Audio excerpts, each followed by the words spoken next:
Хижаптың астында шайтан жатады. Ол бір сосын байға тиіп алғысы келіп, кезінде білген боғын істеген қыздар бар. Сөйтіп хижап киіп алып, байға тиіп алып, алданып қалып жатқандар да бар. Сондықтан менің айтпағым, сен өзің қандай адалсың, Құдай тағала сондай адалын жолықтырып тұрады. Сосын мынандай нәрсе бар да, орамал тартпайтын да жақсы қыздар бар, иманды қыздар бар, намаз оқымаса да.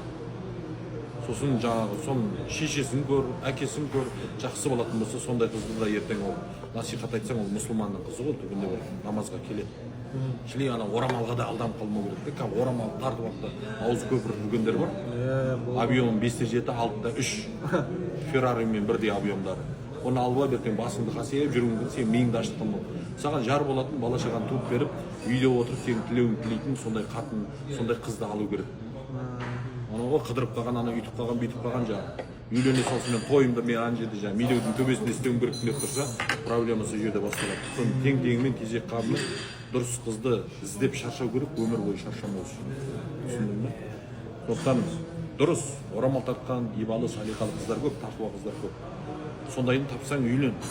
Бірақ енді ондайын таппадың ба, орамал тартпайтын да жақсы қыздар бар, намаз оқымаса да, иманды, ибалы, көрегенді, әдепті. Соны алсаң да өкінбейсің ертең. Түбінде бір намазға келеді. Түсіндіңіз ба?